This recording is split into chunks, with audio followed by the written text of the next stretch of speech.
벌써 1월의 두 번째 주일이 왔습니다. 여러분 새해 잘 시작하고 계시는지요? 26년 새해가 밝았고 또 우리는 희망을 이야기합니다. 올해는 다를 거야. 또 새로운 일이 있을 거야. 그리고 반드시 우리는 승리할 거야 라고 하는 다짐도 합니다. 다 쓰지는 않으셨지만 올해의 기도 제목 써주신 분들 계십니다. 저도 같이 기도 제목을 작성하고 하나님 앞에 내 인생을 맡겨드리기 위해서 기도하고 있습니다. 그런데 우리가 기도문을 쓰게 되면 이런 고백, 이런 다짐, 이런 기대를 하게 되죠. 하나님의 은혜로 살아갈 뿐만 아니라 내 삶에 올해 또 다른 하나님의 역사가 있기를 원합니다. 그런 마음으로 기도문을 썼을 거예요. 그런데 저나 여러분이나 기도문 쓰신 분들 한번 생각해 보세요. 이제 우리 송구영신 예배 때 기도문을 쓰지 않습니까? 근데 새해가 되었다고 뭐 달라진 것이 있던가요? 어제 뜬 해가 오늘도 또 떴어요. 그 해가 다르지 않음을 느낍니다. 어제의 24시간이 오늘은 또 25시간이 되거나 또 다른 시간으로 느껴지지 않습니다. 어쩌면 그런 실망감이 있기 때문에 기도문 안 쓰신 분들도 계실지 모르겠어요. 왜냐하면 써봐야 별로 달라진 걸 못 느끼기 때문에. 이 말은 우리 삶이 극적으로는 변하지 않는다는 것을 말합니다. 여기에서 우리는 갈등을 느끼죠. 변화하고 싶은데 변화하지 않는 내 삶에 어떤 때는 실증을 느끼기도 하고 어떤 때는 실망을 하기도 합니다. 여러분 어떠십니까? 여러분 삶은 여러분 원하는 대로 잘 작동되고 있습니까? 혹시 삶이 유독 불안하고 머릿속이 복잡할 때 갑자기 책상 정리를 하거나 또 집안 청소에 몰두해 보신 적이 있으신지 모르겠어요. 저는 그런 경우가 많거든요. 필기구는 각을 맞춰서 나열을 하고 또 서류는 날짜별로 정리를 하고 또 책상 위는 먼지 한 톨 없도록 깨끗이 닦고 바닥은 청소기로 돌려서 또 깨끗하게 합니다. 뭐 책상 정리뿐만 아니라 집안 청소도 마찬가지입니다. 그렇게 하는 데는 이런 이유가 있습니다. 책상도 정리하지 못하는데 어떻게 내 인생을 통제할 수 있을까라는 그런 마음이 있는 거예요. 그래서 깨끗해진 책상을 보면서 잠시나마 마음이 놓입니다. 뭐 우리가 알고 있듯이 유명한 연예인들 중에는 집안 청소에 집착하는 사람도 있잖아요. 그런데요, 이 심리학자들은 이런 행동 뒤에 숨겨진 흥미로운 심리를 지적을 합니다. 우리가 책상을 청소하는데 집요하게 정리하는 이유 또는 집안 청소를 집요하게 하는 이유는 사실 이런 것 때문에 그래요. 내 인생이 내 뜻대로 통제되지 않는다는 두려움 때문에 그런 행동을 한다는 겁니다. 내 건강, 자녀의 미래, 직장에서의 평판, 갑자기 찾아오는 어떤 사고라든지 이런 것은 내 힘으로는 어떻게 해볼 수 없는 영역들 아닙니까? 내 인생이라고 하는 커다란 캔버스에 내가 원하는 대로 그림을 그릴 수 있는 것이 아니라 내가 원하지 않는 대로 제멋대로 막 그림이 그려지고 있다면 우리는 무기력하게 바라볼 수밖에 없는 거죠. 그래서 우리는요, 그러니까 통제하지 못하는 삶의 영역 속에서 그래도 뭔가 통제할 수 있는 부분을 찾아내서 그렇게 정리를 하려고 애쓰는 거죠. 그래서 뭐라고 생각하냐면 적어도 내 책상 위에서만큼은 내가 삶의 주인이야.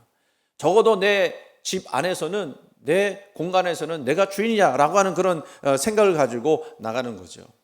제가 좋아하는 그 테니스 선수 중에 나달이라고 하는 선수가 있어요. 이 나달은 우리 한국 기업 기아하고 정말 테니스 선수를 처음 시작할 때부터 스폰서를 맺어서 은퇴할 때까지 그 기아가 스폰서를 해주고 이 선수는 기아를 아주 잘 선전을 해줬던 그런 선수인데요. 아시는 분 있는지 모르겠어요. 근데 이 선수의 특징이 있어요. 루틴이 엄청나다는 거예요. 경기장에 들어와서 선을 밟지 않는 거, 그리고 왼발로 먼저 나가는지 오른발로 먼저 나가는지 그것까지 제가 잘 모르는데 항상 한 발, 정해진 발이 그 경기장 안으로 들어가고, 그리고 이 선수가 하는 것 중에 한 가지가 뭐냐면 아주 특이한 거예요. 물병을요, 자기 앞에 있는 물병을 다 각을 맞추는 거예요. 그거 다 알아요, 사람들이. 근데 왜 그럴까요? 그렇게 하는 이유는 자기 불안을 잠재우기 위해서, 불안 요소를 제거하기 위해서. 그런데 여러분, 책상을 아무리 완벽하게 정리한다고 해서 내 인생의 근본적인 혼돈과 불안이 사라지는 걸까요? 잠시 잊을 수는 있어요. 그러나 책상 너머에 내 삶은 여전히 불안하고 연약합니다. 위태롭습니다. 그래요. 삶이 혼돈스러우니까 불안하니까 책상에서부터라도 그 혼돈을 바로 잡고 싶은 마음입니다. 그런데 여러분, 이런 거는 우리만 경험하는 게 아니에요. 현대가 복잡해졌기 때문에 우리가 특별히 더 그런 경우도 있겠지만 과거의 사람들, 우리보다 삶이 더 단순했던 사람들조차도 이런 불안과 혼돈을 경험했습니다. 그래서 무언가 그들을 질서 있게 만들어주는 것이 무엇일까를 바랬습니다. 그런 사람이 한 사람이 있는데 기원전 500년 전에 헤라클레이토스라고 하는 철학자도 같은 질문을 던졌어요. 그가 살던 세상도 역시 혼돈이었다고 느꼈습니다. 정치는 흔들리고 법은 바뀌고 사람들의 삶은 예측할 수 없었습니다. 헤라클레이토스라는 사람이 분명히 보았던 것은 세상은 멈춰 있지 않다는 거. 그래서 모든 것은 변하고 흘러가고 충돌한다라는 것을 그는 경험을 했어요. 그래서 여러분도 한 번쯤 들어봤을 아주 유명한 말을 했는데 그게 무슨 말이냐면 같은 강에 두 번 들어갈 수 없다는 거예요. 강은 흐르잖아요. 그러니까 내가 들어가면 한 번 들어가면 그 한 번 들어간 그 장소에 똑같이 물론 이제 들어갈 수 있지만 그 강물은 똑같지 않다는 거예요. 흘러가기 때문에. 그러니까 그 말은 무슨 얘기냐면 세상은 늘 달라지고 변화되어지고 있다는 겁니다. 그래서 이 변화된 세상은 늘 혼돈할 수밖에 없다는 거예요. 그게 이제 세상이라는 걸 느낀 거죠. 근데 그 사람은, 이 헤라클레이토스는 거기서 멈추지 않았습니다. 그렇다면 이 세계는 계속적으로 혼돈한 것인가? 라고 하는 생각을 한 거죠. 그런데요, 이 헤라클레이토스가 봤더니 그런 혼돈 속에서도 뭔가 질서가 있다는 거예요. 그 안에 질서가 있다는 겁니다. 보이지 않지만 분명히 작동하는 원리가 있다는 거예요. 우리가 뭐 자연을 봐도 그렇지 않습니까? 봄, 여름, 가을, 겨울이라는 질서가 작동해요. 요즘은 우리 나라가 좀 바뀌어서 봄도 사라지고 가을도 사라졌죠. 그냥 여름이었다가 겨울이었다가. 어쨌든 그래도 봄 기운이 있고 가을 기운은 있어요. 봄, 여름, 가을, 겨울이 있는데 근데 봄이 오고 여름이 오고 가을을 뛰어넘고 겨울이 왔다가 가을이 오고 이러진 않잖아요. 낮이 있고 밤이 있어요. 그것이 계속 교차적으로 돌아가요.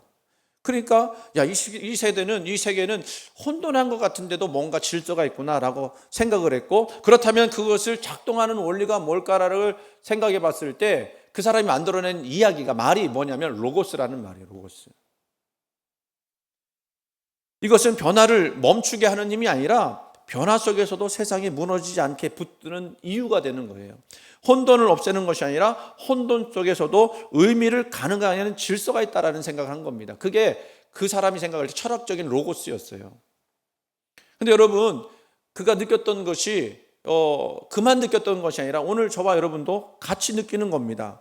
우리도 로고스가 필요로 하죠. 왜냐하면 삶은 계속 변화되어지고 혼돈하고 흔들리기 때문에 그렇습니다. 그래서 우리가 계획했던 것들은 자꾸 비뚤어지고 원하지 않았던 것들은 자꾸 생겨나고 설명되지 않는 일들이 자꾸 일어나는 거예요. 그때 사람은 묻게 되는 겁니다. 뭘 묻게 되냐면 이 고난의 뜻은 무엇인가? 이 길의 끝에 의미가 있는가? 내 삶은 그냥 단순히 우연하게 흘러가고 있는가? 여러분, 사람은요, 고통을 당해도요, 이 고통이 무슨 의미가 있다는 걸 알면 잘 견뎌요. 근데 고통이 의미가 없으면, 의미를 느끼지 못하면 그 고통은 너무너무 힘든 거예요. 그래서 본능적으로 그게 묻죠. 이 모든 것을 붙들 수 있는 무언가가 있는가? 그게 헤라클레이토스가 말했던 로고스였는데, 요한이요, 이 로고스의 개념을 차용합니다. 그래서 그 질문 한가운데 요한복음이 뭐라고 시작하냐면 태초에 말씀이 계시니라 라고 말씀을 해요. 근데 이 말씀이요, 헬라어로 말하면요, 로고스예요. 로고스. 그러니까 말씀이 질서라는 거죠. 말씀이 뭔가 우리를 붙들어주는 힘이라는 겁니다. 근데 그 로고스는 사실 사람들이 말하는 로고스와는 다른 거예요. 철학자들이 말하는 로고스와 다른 거예요. 세상이 말하는 로고스는 어떤 개념이에요. 원리예요. 그래서 우리가 붙잡을 수 있는 것이 아닙니다. 그냥 그런 것이다라고 생각하는 거예요. 그런데 요한이 말씀하는 그 말씀, 로고스는 개념이나 원리로만 존재하는 것이 아니라 그분이 인격이 되어서 우리 삶 가운데 들어오셨다라는 거죠. 그래서 14절 말씀에 말씀이 육신이 되어 우리 가운데 거하심에라고 말씀합니다. 그 말씀 로고스가 우리 가운데 거하셨다라고 이야기하는 거예요. 그러니까 우리를 흔드는 세상 한복판으로 혼돈과 아픔과 질문 속에 그 말씀 자체, 예수님이 인격에 대해서 우리 가운데 들어오셨다라는 겁니다. 할렐루야. 여러분, 이 말씀을 들으면서 좀 감동이 안 되십니까? 네? 여러분 삶 가운데 말씀이 들어오셨다니까요. 지금도 여러분 말씀으로 여러분들을 깨우쳐주고 계시다니까요. 그래서 여러분들을 붙들고 계시다니까요.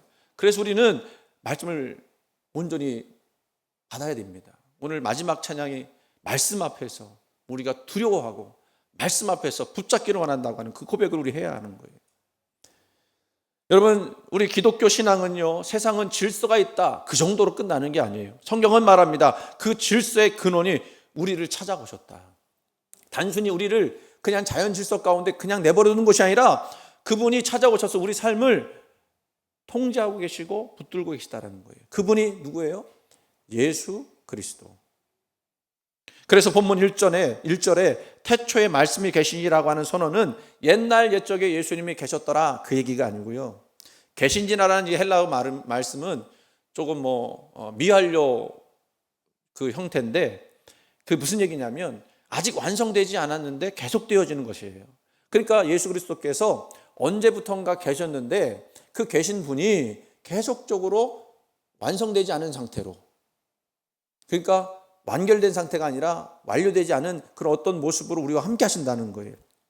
이 얘기는 무슨 얘기냐면 시간의 개념이 생기기도 전에 이미 영원부터 존재하고 계셨고 지금도 존재하며 앞으로 존재하실 분이라고 하는 그런 의미를 가지고 있습니다.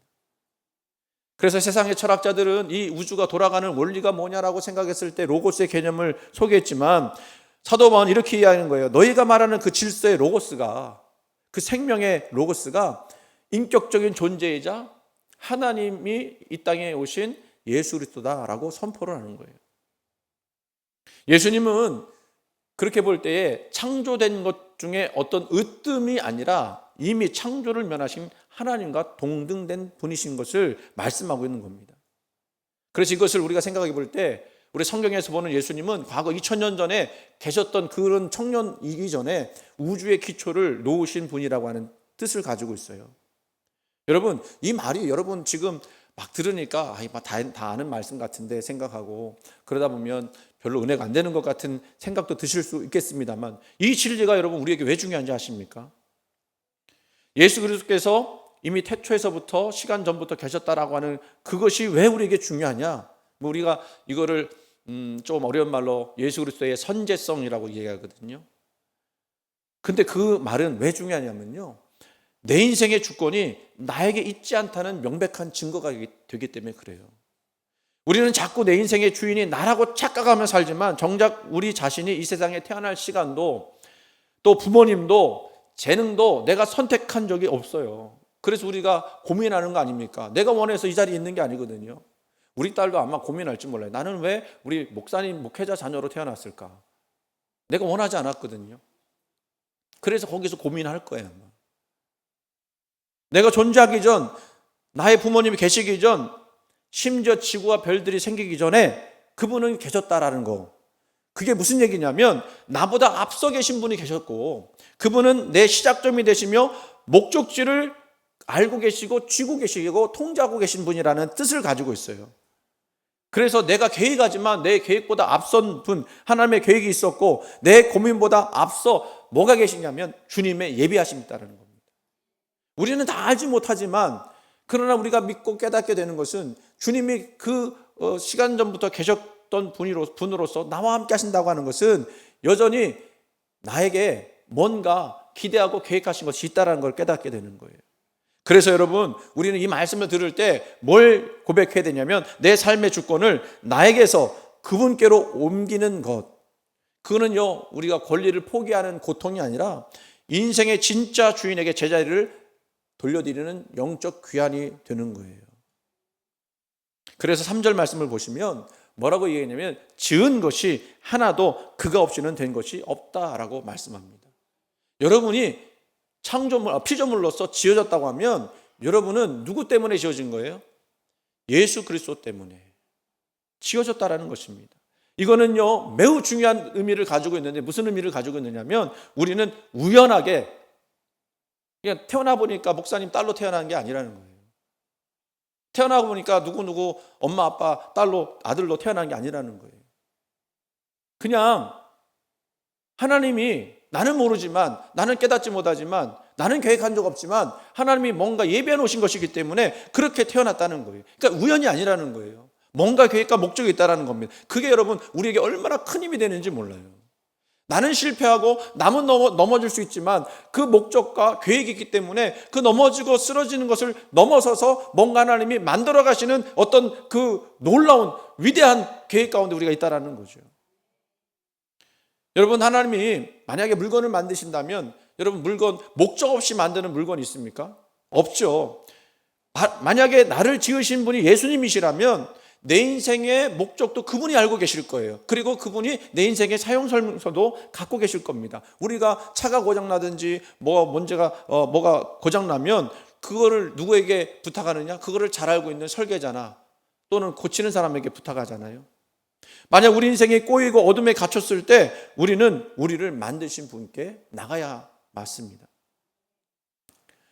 여기서 우리 한 가지 생각할 것은, 우리 예수님이 성령으로 오셔서 우리의 상담자가 되어신다고 말씀하셨어요. 그런데 성령님은요 상담자 정도만 끝나는 게 아니에요. 우리를 위로해 주시고 우리 삶 가운데 들어오셔서 나의 삶을 이끌어 나가시는 분이시죠. 하나님이 그러셔요. 하나님은 단순히 우리의 문제를 들어주시는 분으로만 끝나는 것이 아니라 나를 존재하게 하신 창조주시면서 마땅히 내 모든 영역에서 통치권을 행사하시는 주님, 나의 주, 나의 하나님 이라는 것을 고백하게 되는 겁니다. 요한복음은요 바로 그거를 정확하게 찌르는 거예요.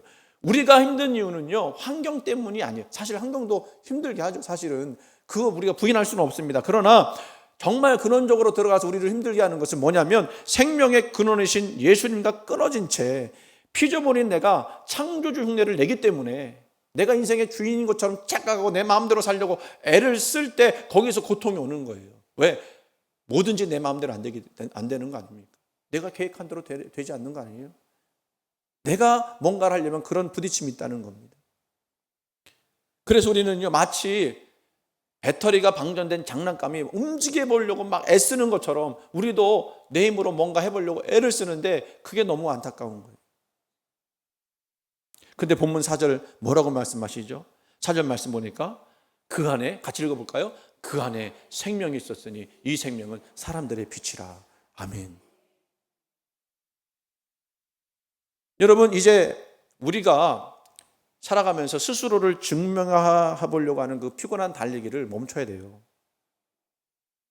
생명의 빛이 여러분의 성과나 여러분의 완벽한 계획에서 나오는 것이 아니라 누구에게서 나온다고요? 오직 예수 그리스도라고 하는 근원에서부터 나온다는 것을 우리가 깨달아야 할 줄로 믿습니다. 우리가 인생에 어둠이 있어요. 다 우리에게는 어둠이 있습니다. 빛과 어둠이 있어요. 만약에 어둠이 없다면 우리가 이렇게 고민할 필요가 없겠죠. 뭔가 내 안에는 내가 통제하지 못하는 어둠이 있어요. 그래서 그것을 몰아내기 위해서 우리는 사실은 흉내를 내는데 책상을 정리한다든지 청소를 한다든지 내가 뭔가 할 수 있는, 아니면 뭐 자녀를 잡는다든지 뭐 그렇게 하면서 자기를 증명하려고 안간힘을 쓰는 거예요.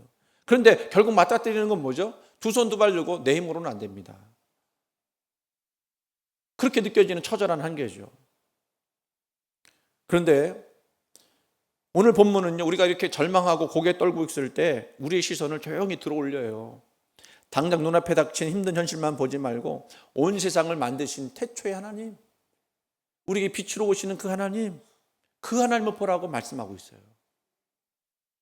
우리는 사실 2026년 하나님 앞에서는 짧은 시간이죠. 그 속에서 길을 잃고 헤매는 우리들인데, 하나님 어떤 분이시라고요?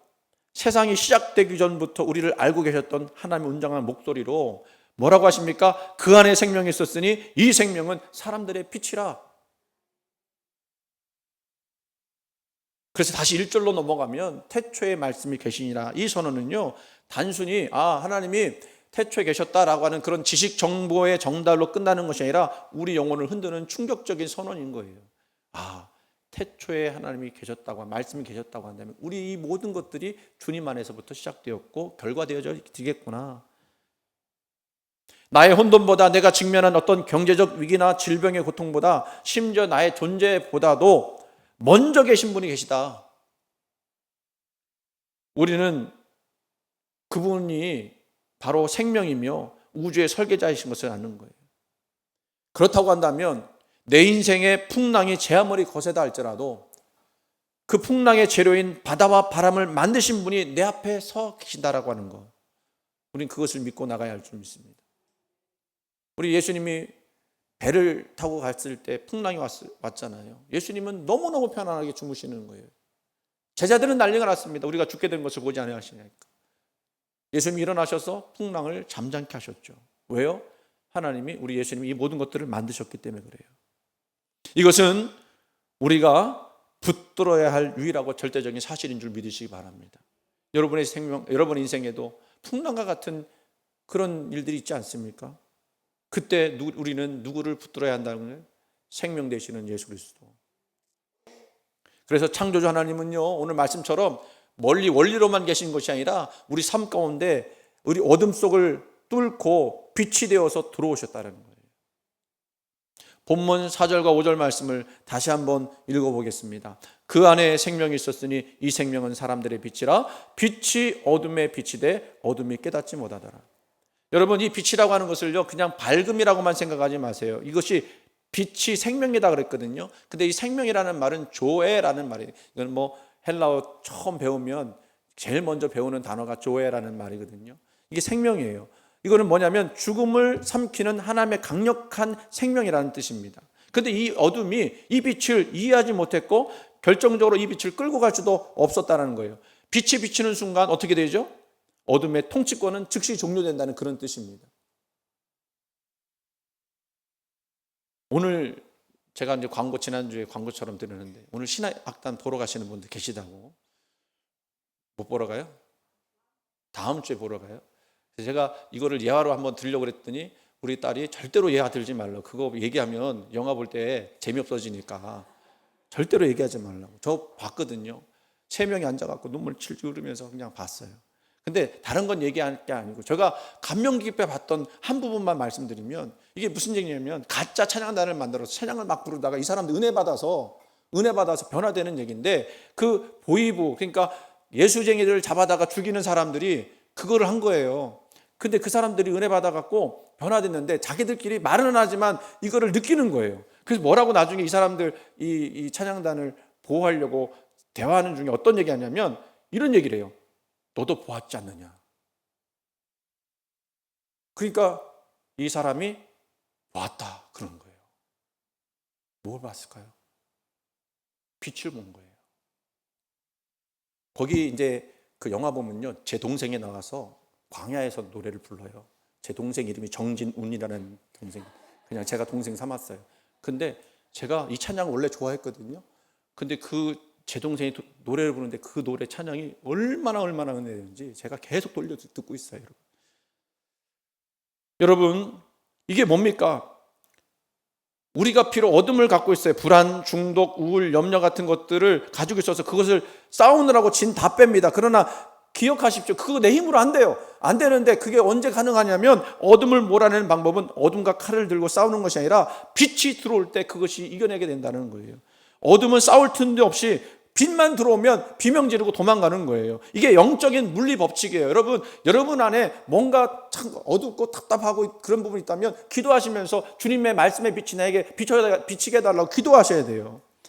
그렇게 예수 그리스도가 나의 삶의 주인이고 창조주의 빛이라고 하는 것을 내가 인정하는 순간 나를 짓누르던 불안과 혼돈은 그 생명 에너지를 잃어버리고 즉시 힘을 잃고 도망가게 되어 있어요. 여러분, 이 말이 사실은 조금 어려운 말이에요. 요한복음을 읽으면서 우리가 좋은 말씀인데 이 말씀이 도대체 무슨 뜻이냐, 그렇게 정말 생각하기 쉬운 말씀이에요. 제가 이해하기 쉽게 말씀을 드릴게요. 어떤 사람이요, 옛날 창고 같은 데 있다, 창고를 들어갔다고 한번. 근데 창고에 딱 들어갔는데 뱀이 다리를 쫙 들고 있는 거예요. 그래서 뱀인 줄 알고 막 무서워했다는 거예요. 근데요, 아무래도 이상해요. 그래서 불을 탁 켜봤더니 뱀이 아니라 낡은 동아줄이었다는 거예요. 이게 무슨 얘기예요? 우리가 어둠 가운데 있으면요, 우리를 괴롭히는 어떤 그 실체에 대해서 막연하게 두려워해요. 근데 빛이 딱 비치는 순간 우리를 두렵게 했던 그 모든 것들이 아무것도 아닌 것이었다는 것을 깨닫게 되는 거예요. 이게 무슨 얘기인지 이해가 되셔요? 예수님이 왜 우리 가운데 빛으로 들어오셔야 되는지 이해가 되셨어요? 우리는 어둠 가운데 있기 때문에 내 앞에 보는 것들이 그 실체가 뭔지를 잘 몰라요. 그래서 우리를 두렵게 하는 거예요. 그래서 사람이 제일 두려워하는 것 이유 중에, 혼돈하는 이유 중에 한 가지가 뭐냐면 알 수 없음. 그러니까 다시 말씀드리면 불확실성이에요. 불확실하기 때문에 두려워하는 거예요. 무슨 일이 벌어질지 모르기 때문에 두려워하는 거예요. 그게 어둠 속에서 보는 거예요. 그게 그냥 우리를 물려가는 뱀처럼 보이는 거예요. 그런데 빛이신 그리스도께서 내 삶에 들어오시면 나를 짓누르던 고난과 상황들이 다르게 보이게 되는 거죠. 아, 그게 뱀이 아니었구나. 아무 힘도 없었던 그냥 동아줄이었구나.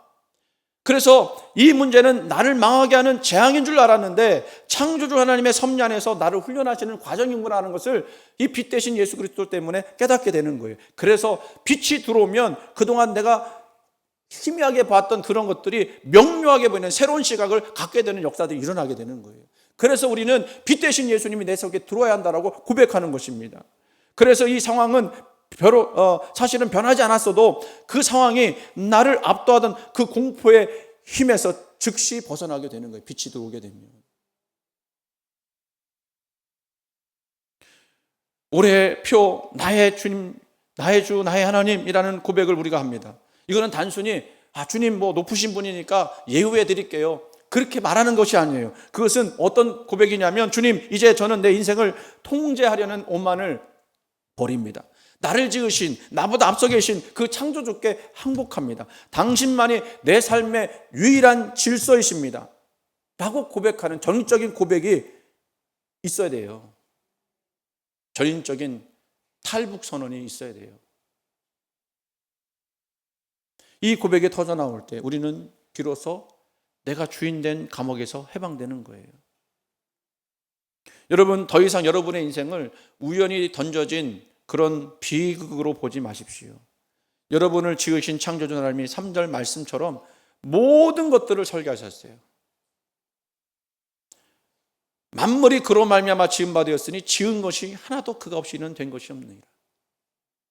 만약에 하나님이 슬픔을 지으셨다면, 만약에 하나님이 고통을 지으셨다면 그것도 하나님이 지으신 거예요. 뜻이 있어서, 의미가 있어서. 그래서 여러분, 이것을 우리가 믿는다면 여러분의 회복과 새로운 시작 역시 그분 없이는 불가능하게 되는 겁니다. 그분을 믿을 때, 그분의 능력을 믿을 때, 그 빛을 믿을 때 우리는 그 안에서 반드시 그 어둠을 이겨낼 수 있는 거죠. 여러분, 여러분이 스스로 이 어둠을 물리치려고 했던 그 촛불들 있죠, 그리고 스스로를 증명하려고 했던 피곤한 등불들 있죠, 그거 다 끄세요. 내려놓으세요. 오히려 태초부터 계셨던 영원한 빛 예수 그리스도를 온전히 받아들이고 그분이 여러분의 삶 가운데서 빛이 되어주시기를 소원하시길 바랍니다. 빛을 영접하는 그 순간 2026년은 두려움의 연장선이 아니라 하나님의 생명력이 폭포수처럼 쏟아지는 진짜 새날이 될 줄로 믿습니다. 말씀드린 대로 어둠은 빛을 결코 이길 수 없습니다. 그 빛이신 나의 주님, 나의 하나님과 함께 당당히 걸어 나가야 할 줄로 믿습니다. 이제 제가 3가지 말씀을 여러분께 드리려고 해요. 여러분이 적용할 수 있는 부분들. 여러분, 제가 어느 영상을 봤는데요, 외국인이에요. 근데 그런 영상이 많이 나와요. 기도에 관한 영상인데 어느 부부가 레스토랑을 개업을 하려고 막 공사를 하는데 그 공사하는 그 현장에 아직 그 식당이 완성되지 않았잖아요. 거기 와서 매일 무릎을 꿇고 손을 들고 기도하는 거예요. 하나님, 이 레스토랑을 통해서 하나님 영광 받으시옵소서. 우리가 이 레스토랑을 잘 경영하게 해주옵소서. 그리고 자신의 모든 것들을 하나님께 통제권을 내어드리는 거죠. 근데 그 짧은 영상인데 그렇게 개업했던 레스토랑에 손님들이 빽빽히 앉아있는 것을 볼 수 있었어요. 여러분도 이렇게 기도해야 합니다. 주님, 오늘도 내가 내 인생의 주인되어 모든 것을 통제하려고 했던 교만을 내려놓습니다. 나보다 앞서 계신 창조주 주님께서 오늘 나의 시간과 만남을 주관하여 주시옵소서. 이 통제의 손을 여러분 주님께 맡겨드리기 원하고요. 그리고 이제는 내 존재가, 내가 당하는 모든 어떤 것들 이 속에서 나를 증명하려고 하지 말고 하나님만이 나의 가치를 인정하실 때 그것이 가치 있다는 사실을 우리가 깨달아야 할 줄로 믿습니다. 그래서 누가 알아주지 않아도 그 서운한 마음이 들지만 이런 고백했으면 좋겠어요. 내 안에 태초의 생명이 있다. 태초의 생명이 있다. 나는 주님의 설계도 안에 있는 존귀한 자다 라고 하는 그 고백을 하시기 바랍니다. 그러면 여러분의 삶이 달라 보이게 될 거예요. 그러면 사람의 인정이라고 하는 그런 그 인위적인 빛이 없어도 참된 생명의 빛이 여러분 안에 비춰서 여러분을 강하고 자신 있게 만들어 줄 줄로 믿습니다. 마지막으로 아까도 얘기했던 것처럼 우리 안에는 어쩔 수 없이 어둠이 있어요. 그늘이 있어요.